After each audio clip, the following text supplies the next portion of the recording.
My name is Barbara Elk Arthur, but I go by my family name, which is Barbara Hehacha Sicha, which is Bad Elk. I am living in Washington, D.C. I come from Sioux Valley Dakota Nation, which is located in southwestern Manitoba. I was adopted twice in my life. The first time I was adopted to Ottawa by a family who then returned me 3 months later to the orphanage in Brandon, Manitoba. And then when I was 9 years old, I was adopted by a family in Lancaster, Pennsylvania in the United States. And I resided there until I was 17. I remember my childhood. I can't help but to smile about that because for the first 5 years of my life, I lived with my birth mom, my birth dad, my family, meaning my siblings and my extended family. My grandparents were always around, my mom's mom and dad. And I remember just a lot of tight, close-knit relationships. My older sister Lori was my best friend. I always saw my siblings every day. I saw my cousins. We always hung out. I remember times at the river using the swing to swing, over the stream, and always being afraid of falling into the stream because there were like rocks there.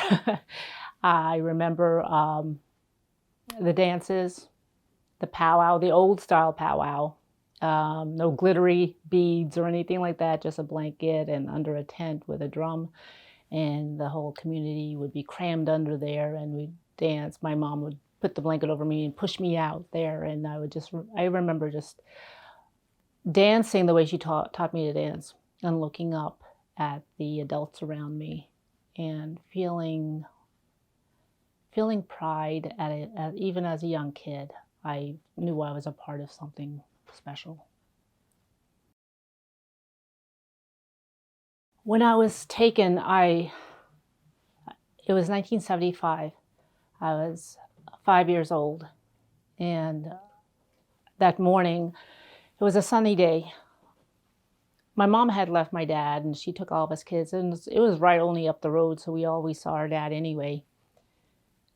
But this big white drafty house with white paint peeling on the outside. It was 2 or 3 stories.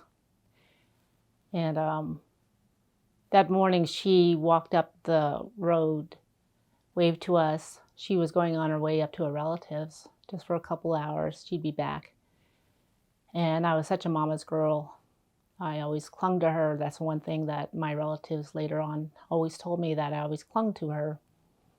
So I was watching her out the kitchen window, and she had instructed our older sister to lock the kitchen door with a butter knife. And which she did. And I watched her, and she turned around, she waved, I waved, and everyone else was in the living room. And the 2 older sisters stayed in the kitchen, sitting at the kitchen table, and I went and joined my siblings. And my brother Neil and my little baby brother were by the fan. Stephanie was sitting nearby, and I think Neil was trying to stick his tongue through the fan, the floor fan. But yeah, it was just one of those days where it was just being at home with everybody and playing. And we were instructed to stay inside until she got home. And not too long after she had left, my older sister came running into the living room entryway and yelled out at all of us to run, hide, run, hide. They're here, they're here. And when she meant by they, yeah, it's a social worker that would come to the house. Previously, they always rolled up in the screen car. And so we ran and hid. And somebody scooped my little brother Jack up, and everybody went running. I went into my mom's room, which was on the first floor. Saw my sister Lori already underneath the bed, and she's waving to me, scared. I went behind the doorway, and there wasn't many places to hide. We didn't have much furniture, but everything was so clean. My mom always kept the house very clean. So I hid behind the door. I could hear my other brothers and sisters running up the steps.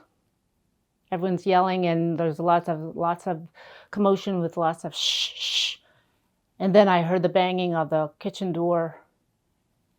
There's the banging and the yelling, open, open, open the door. And the door opened, and I could hear the butter knife clanging onto the floor. And my brother Neil came up to me behind the door, and he looked scared, and he was starting to cry. And I grabbed him, pulled him inside and behind the door with me. Not that it was a good place to hide, but as a 5-year-old, that's, they then came, and I heard the man telling the woman, "You go upstairs, I'll look down here." And he came into the bedroom, and he, of course, swiftly gathered Lori out from underneath the bed. And he saw Neil and I, and he, I remember he grabbed my wrist, and he pulled hard.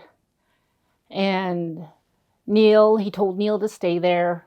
He grabbed Lori, and he's pulling us. And I was screaming and trying to like get his fingers off of my wrist. And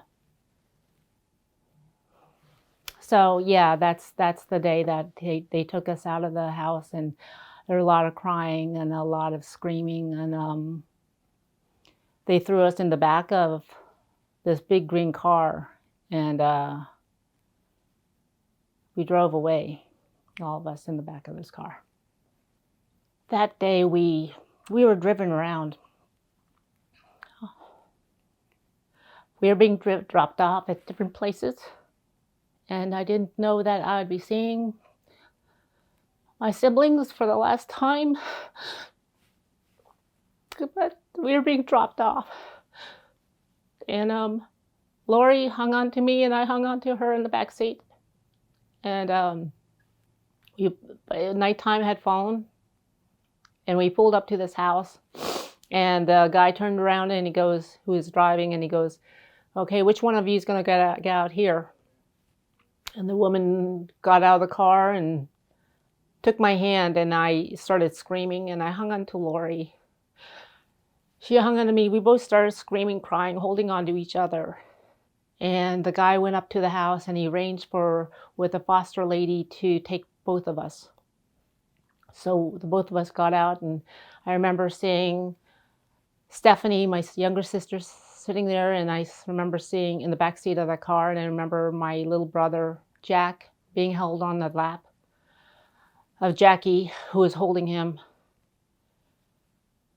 And we walked inside this house and this foster home, and it was a small, tiny home, and the lady looked really perturbed. She looked angry. She didn't want to be bothered, I guess. It was late.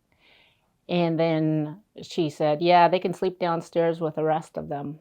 And we were led downstairs into a basement full of bunk beds and queen-size bed, double beds, twin beds. There must have been at least 10 to 15 kids down there, with a couple bare light bulbs hanging from the ceiling.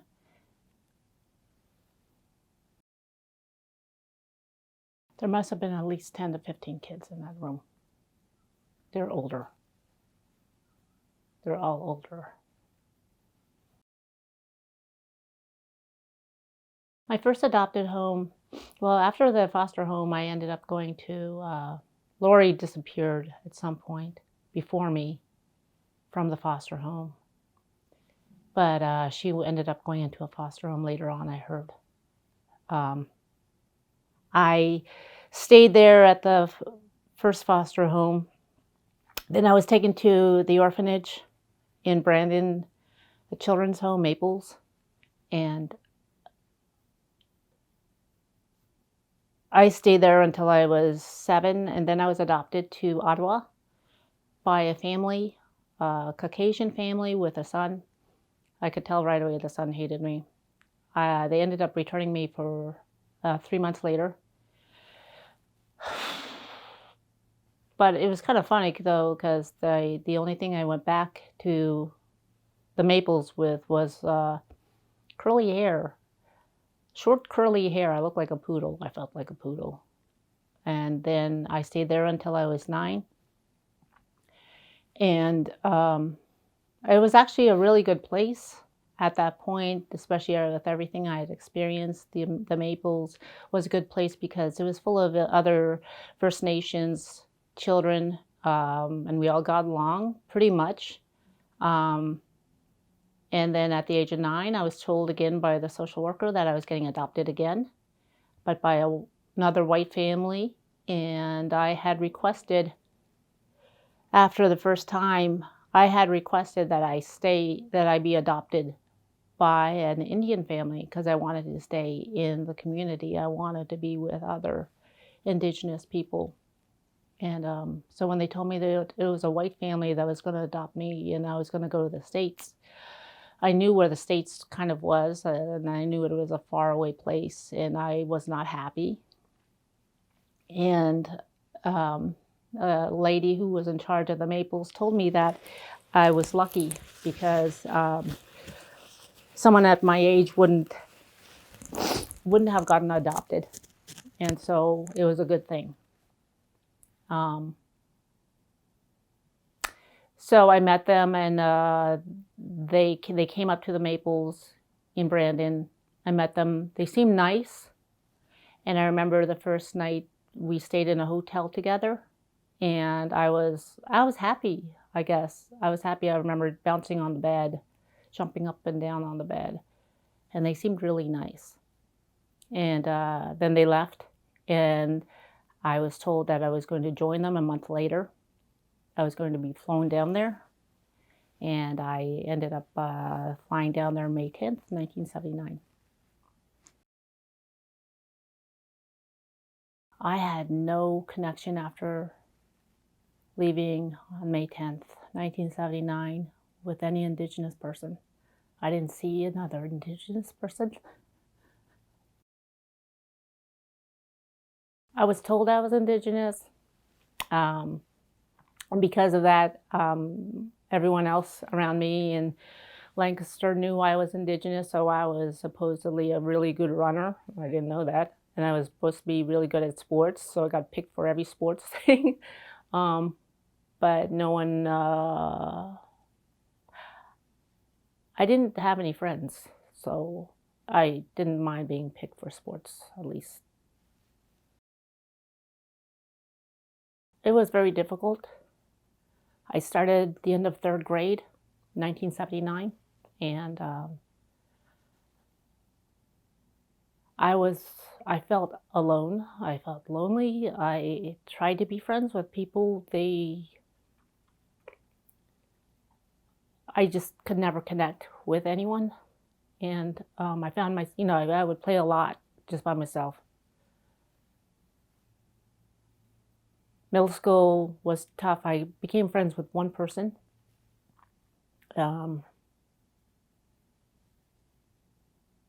Yeah, nobody, there was nobody. I was treated very differently, mostly at home. I was told, first off, well, one, that whole feeling of, oh, this is going to be fun, these are going to be good people, that feeling went away because right after Mrs. Dunn, who had escorted me down to the family home in Lancaster, after she left and the honeymoon period was over, I guess, I was given chores. And it was subtle at first. I was given chores. And then I noticed that the other kids didn't do any chores. And they had 3 older kids. And I was threatened I had to do these chores or else I would get hit. And so I was always doing chores. And I also had to do good in school because that was paramount because they were both teachers. And I had to do mowing, and I didn't realize until years later when I was speaking with a neighbor in our adult as adults. He said, yeah. He said, remember my dad? And I said, yeah. He said, my dad was so angry at your dad. He wanted to go over and beat his ass because he'd look over, and you would be the only one doing all the work around the house. No, and those your siblings wouldn't. And I'm like, yeah, that's kind of strange. But yeah, so that was living there. The adopted dad. He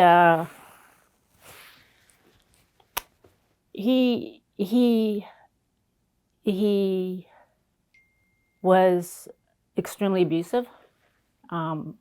At the dinner table, every night, I was supposed to set the table with the adopted mom, make dinner. I was not allowed to laugh. I was not allowed to participate in the talk, and if I laughed, blurted out laughter, someone did something, the older kids, he would sit there and stare at me and just glare until I put my eyes down. I was not allowed to smile, and if I did, then he would mock me all the time.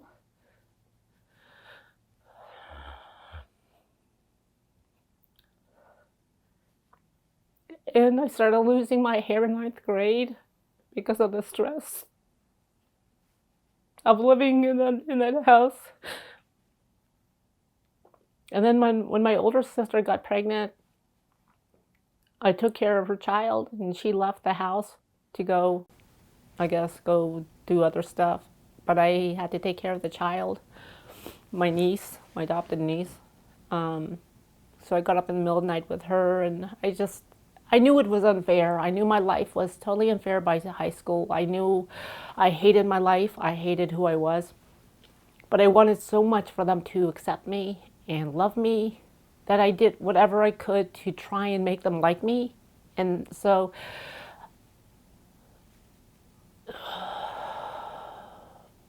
when they showed me off to their church friends, I always tried to play the dutiful daughter.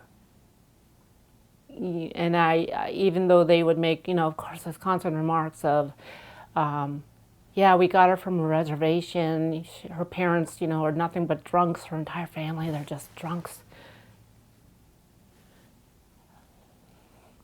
And the things that they would say about my mom. And I got angry. I didn't realize I was getting angry over time, but what they would say about her, I knew it was so untrue because she was so good. So when I would get hit, when I would get yelled at, when I would get abused, I was like, I knew that I would always think about my mom because I knew that she was not like that. She was gentle, she was sweet, she was kind. She never yelled at us. Even like when I was like acting the worst, like we 7 kids. I mean, she always like, guys, cut it out or whatever. But it wasn't what I was receiving at the adopted home. And I got so resentful. It's like, my mom would never do this. I wish my mom would come save me. I wish someone would help me. And I remember looking out the window at night time. Everyone got to sleep on beds, and that's one of the differences. And I slept on a cot at first. And then then as time got on, I was given a bed, but it kept falling apart. So I'd land in the middle, on the floor in the middle of the night. But I'd be leaning on it and looking out the window, and I would just pray all the time. And I would call out for my mom and just wish that she would come and just come up the road and just come and get me.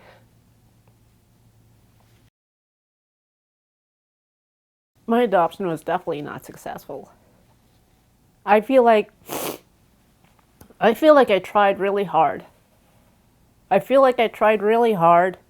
it's like one of those things where you kind of look at your life and you're like, you don't want to blame the other person because you always try to be accountable for your own actions. And yeah, when I was a teenager, then I remember turning into a jerk at times and being so angry. And I acknowledge those times for myself. But as adults, they should have treated me better. I know that now. And that took a long time for me to acknowledge that and say that it's not my fault.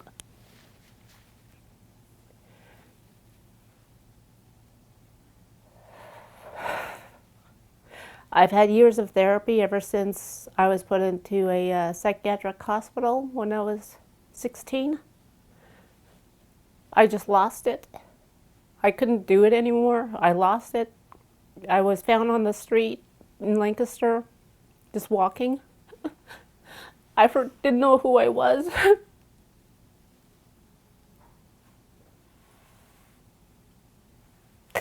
I was put into a psychiatric hospital, and then I tried cutting my wrists.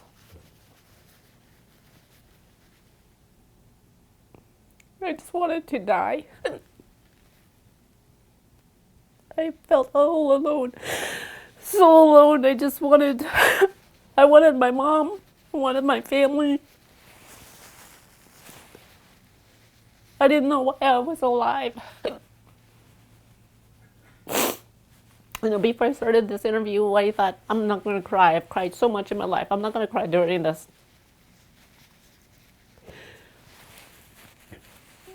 So, while in the hospital, I was transferred twice because the doctors felt like they said that I was not ready to go home. And then the second time, I was in another hospital, and my psychiatrist told me that after meeting the adopted parents, said, your parents are extremely dysfunctional. I don't want you going home yet. We're going to put you in another foster home. Is that okay? And I didn't want to go back, and I said, yeah. So at the age of, so it was like a while I was there. So even though I was too old, actually, I guess he had to go through courts and got me into another foster home. And there at the foster home, it was a great foster home. It was a farm, and in Manheim, Pennsylvania. And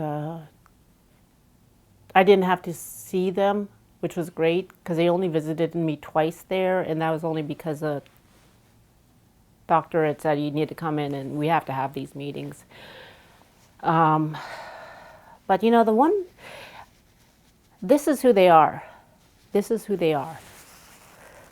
So when I had lost my mind and I was hospitalized, I remember I was in the bed at the hospital and I was seeing tunnel vision. It's like I could only see tunnel vision. And I saw at the end of the tunnel the adopted parents walking into the room, and I saw them smile at the nurse who led them there. And as soon as the door closed, I saw them turn to me, and the adopted mom started yelling at me, hissing, how could you do this to us? How dare you do this to us for everything we've done for you?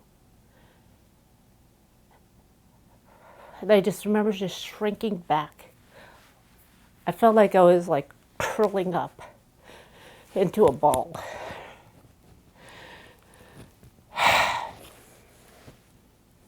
Yeah. And for years after that I still tried to get them to love me, which is sick. And so today I don't have any relationship with them. I cut it off. I finally cut it off years ago and said, can't.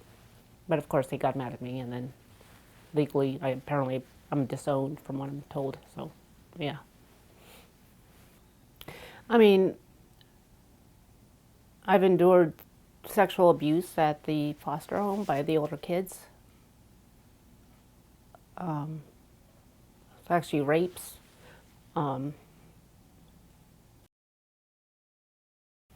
Identity. Identity means to know yourself, to have that foundation, to be connected to others who are like you. to be strong in oneself, to know your name, to know your ancestors, to know Creator, and to be happy with yourself. And to know that there's strength in numbers because you have an identity, you're connected.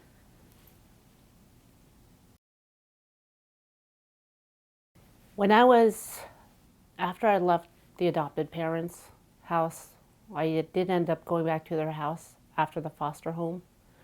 But that only lasted for about 6-7 months, and I just couldn't take it anymore.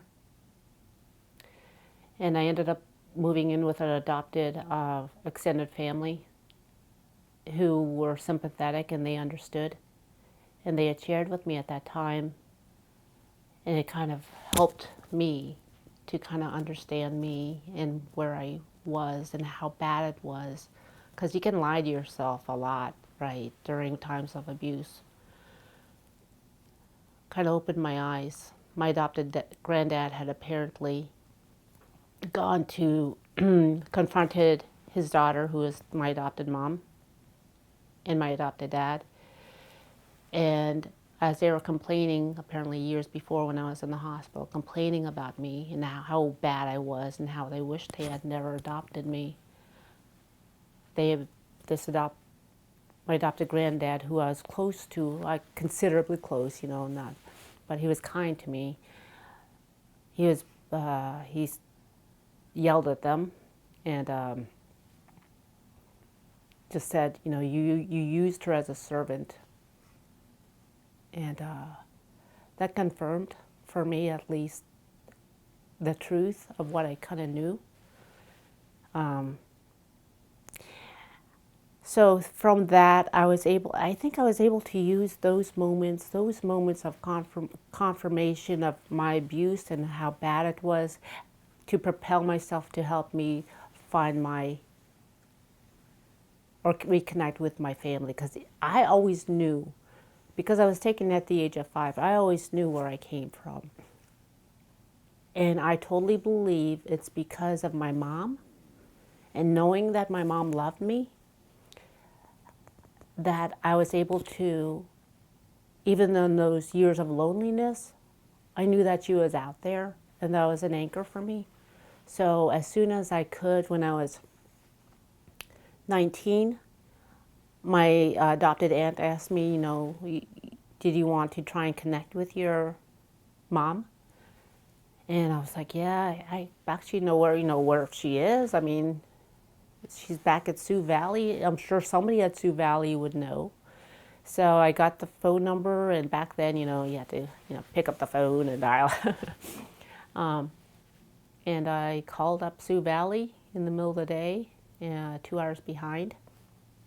And somebody from the band office picked up, and they took my information. And they said, somebody will be back in touch with you. And I chain smoked those days, So I was chain smoking, all afternoon, just nervous. I'm like, oh my gosh, My adopted aunt was really good to me during those times, And the phone rang. It was like towards evening, the phone rang. And I was nervous, And she's like, oh, I'll pick it up. So she picks up the phone. And then she goes, oh, okay, yes, she's here. And she said, I think it's your mom. And I picked up the phone, took the receiver from her hand, and I pressed it up to my ear. And I said, Mom? And she said, Barbie, is this my Barbie? Yeah. I think we cried for a bit after that. So she told me about Jacqueline, my older sister. She told me about LaDonna. She told me about Lori and where they were. She told me about Neil. I think she had heard that Neil was living somewhere in Pennsylvania. And she said that Stephanie was somewhere in Brandon area. She had been adopted out. So I was just enthralled. I was so happy. Found out that my dad still lived on Sioux Valley. And I was like, oh, okay. Well, what about, little Jack? And she started crying. She goes, yeah, we don't know where he is. So, yeah. And it wasn't until I was 22 that Sioux Valley paid for me to go back. And yeah, that was a trip.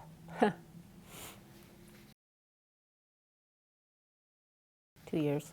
I guess I could have gone back earlier. It's just I was just dealing through a lot of things. So I yelled at her.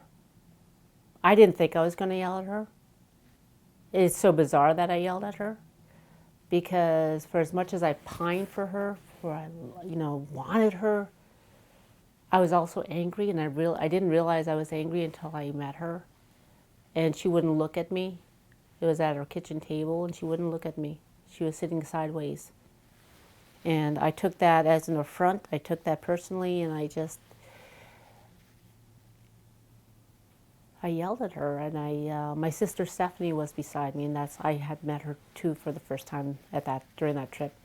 And I just started screaming at her. I said, "What's wrong with you? Why can't you look at me? What happened? Tell me what happened. Why didn't you keep us?" I didn't realize that, and this is what I found out later, years and years later from her, they had lied to her. And now I understand the reason why she couldn't look at me is because of her own shame, her own guilt, I guess, and how much it tore her apart. A lot of growth. A lot of growth. What changed for me was I always sought out therapy, especially since I was in the psychiatric hospital for depression, suicidal tendencies. I wanted to get better. I wanted to know myself. I wanted to heal. So I've been on this road for a long time of healing. And what has happened for me is, I've made peace with Mom. Because after hearing her story, it didn't come out all at once, her story. I've been out there about 2 other times, and it was during those times that she would then tell me. One of those times she told me about exactly what happened. So I made peace with her. We're not all perfect, but you can try. You try, you treat the children as good as you can,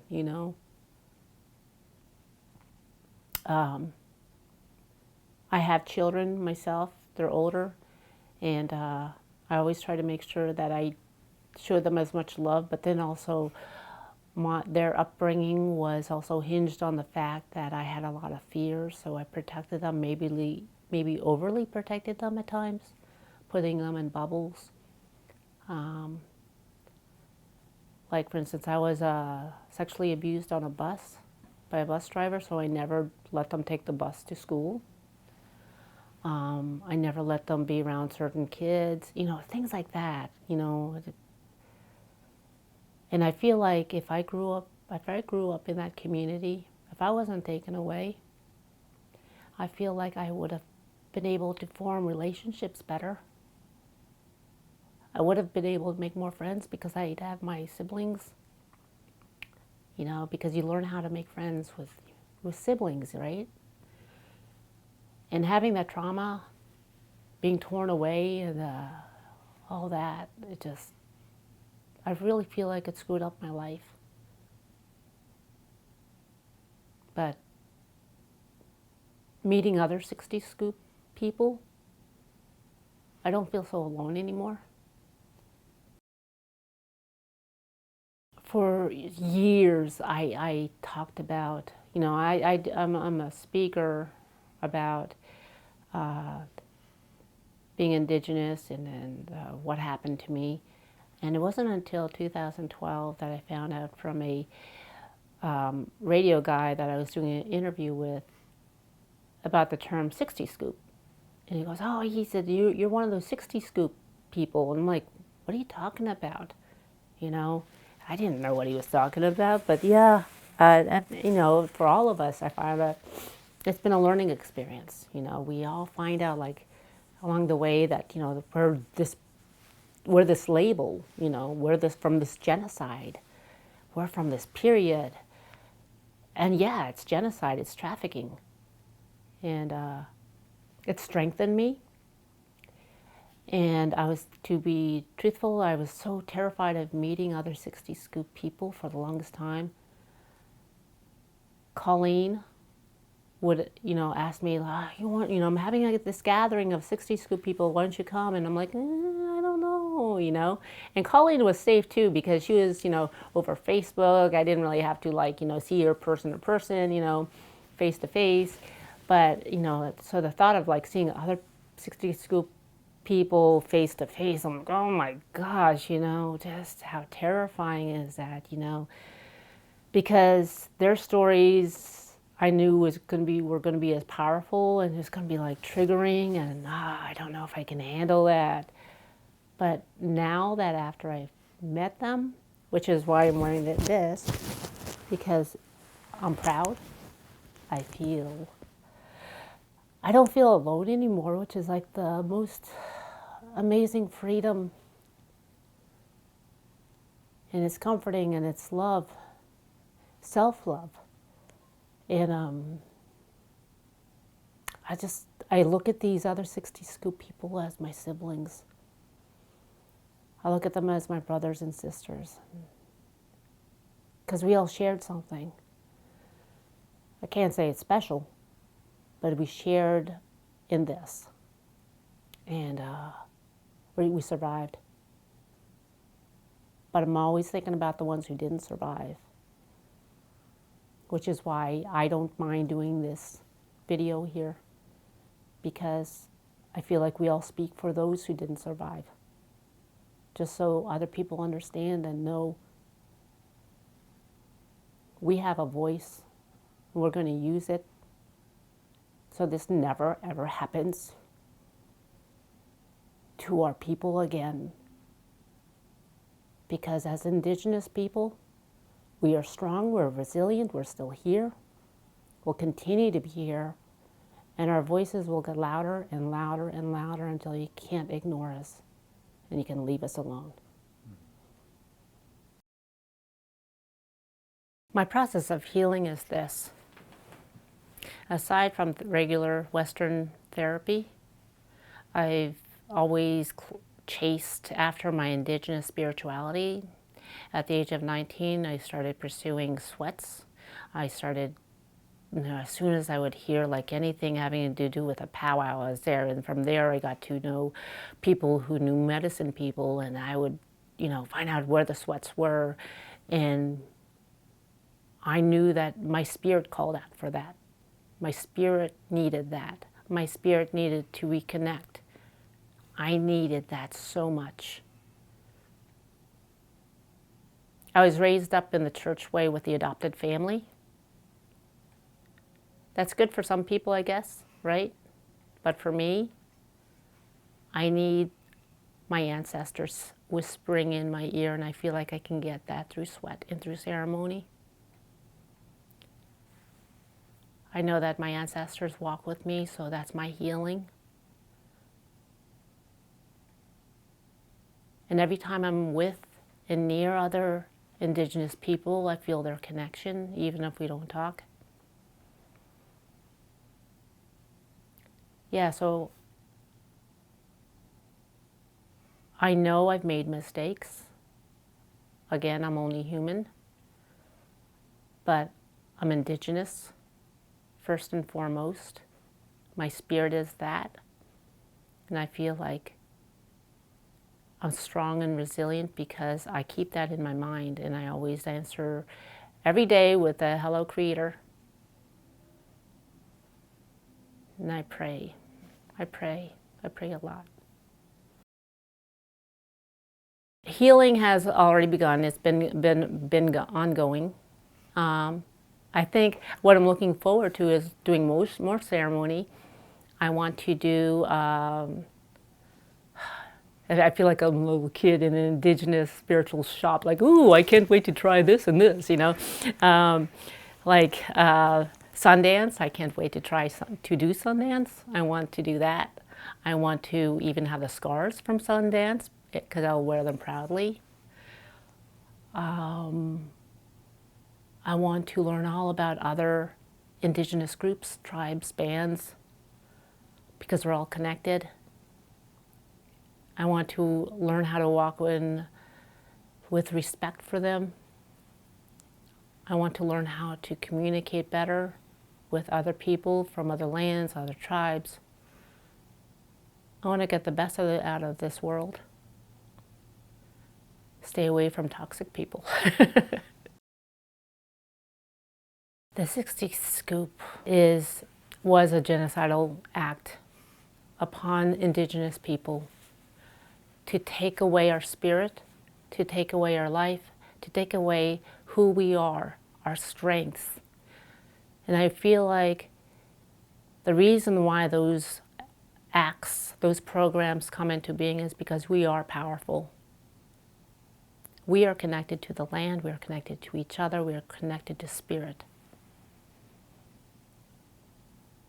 The 60 Scoop is nothing but a piece of burnt paper off to the side. It didn't break us. It was a horrible, horrible program meant to annihilate our spirits. But I love the resiliency of the indigenous people because it shows that nothing can stop us. We will find our way home. But with each act that comes about, with each program, I feel like the people behind these, they're unknowingly creating an army of indigenous warriors who've had enough. Because we're going to fight against this, fight against the taking of our spirit, taking of our children. We're just gathering each other. We're getting bigger and stronger. Even though I cry because it's painful memories. I'm full of burning anger and strength. But I'm like the nicest person too. I feel like I'm the nicest person. So I just thank every endeavor there is, like Colleen and Elaine and everyone that's involved with the 60s Scoop Network, including you, for helping me and my brother, Jack. Yes, he was found. Right, Jack? We should point out that you were both reintroduced this weekend, right? Yes, yes. Can you tell us about that experience? Yes.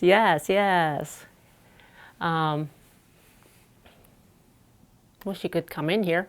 Jack, would you like to come in? I should move into the chair, Jack, please.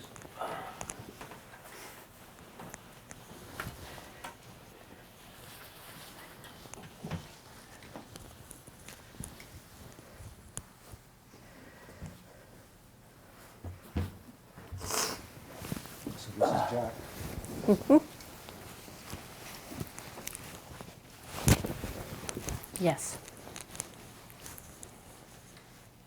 I'd like to share your thoughts on how many years was it between visits and seeing each other? You mentioned it in your earlier testimony, Jack. Do you have thoughts on the reunion? Reunion. Well, this is actually the very first time I met my sister Barbara. And I'm 48 years old. Yeah, last time I saw you, you were a baby. Yeah, so 1 year old.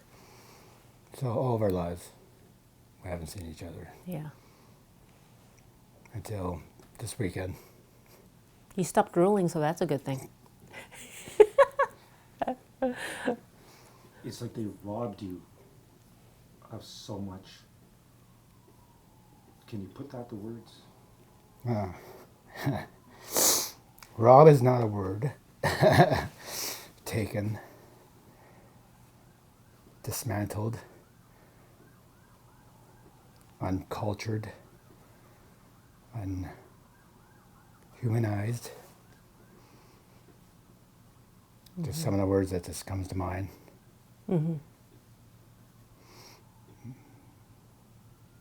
Loss of memories. Yeah. I have no memories. No Christmas holidays, no family gatherings at Thanksgiving, nothing. Right. Huh. Right. Yes. I'm not a very emotional person. I never was. I am today. Well, this weekend. Yeah, when it was funny, it was not funny, but, so Colleen kept after me about coming to this gathering. And so finally in the early February, I was just like thinking about it. And so second week of February, I think that was it. I called her up and I said, I'm just doing it. I don't care. I'm going to do it. Yes, I will come. And she's like, oh, great, great. And it wasn't until like, what, a week and a half, 2 weeks later, that I was thinking, oh gosh, I think my brother lives in Ottawa. What? Okay, so I contacted Colleen, and so they connected. You guys were able to connect, and so yeah, it was a nice surprise to hear that he was, had a room here and he was going to be part of the event. And I was like, oh, that's awesome. I'm not thinking of it. I'm not going to think about it. I'm not going to think about it because it was just too much. And when I got here, I couldn't meet him right away. It was like a day and a half being here.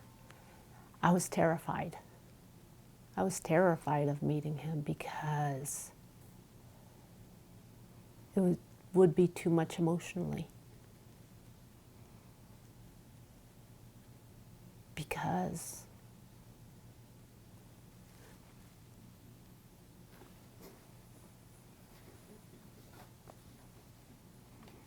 I missed him. I missed him for so long. But you don't forget your siblings. And I always worried about him where he was, because all of the other siblings were found, and we all worried about him because he was the baby.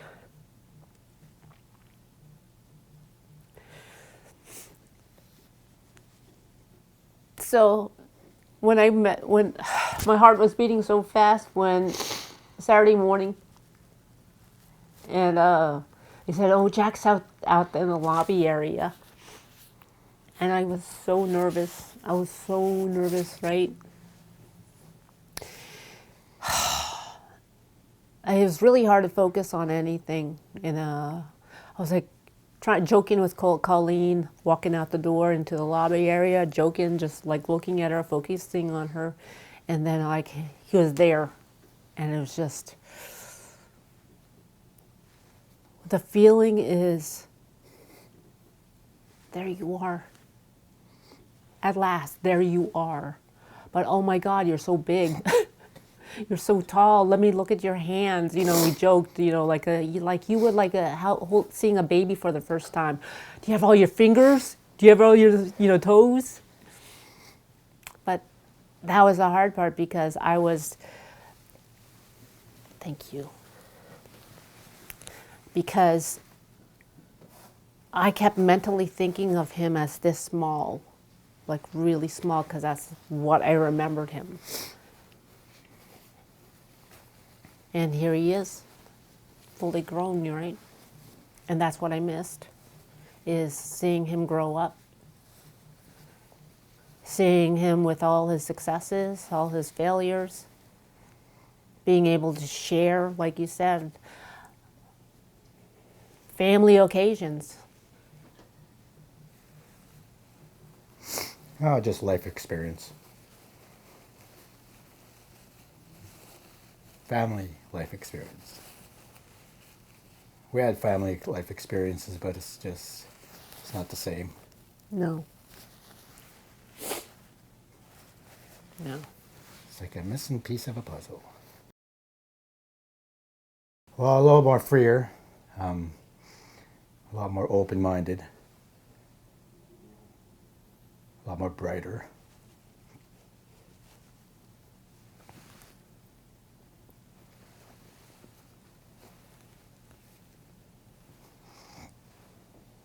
Oh, this is his first ribbon shirt, eh? Oh, yes. And apparently I have emotions.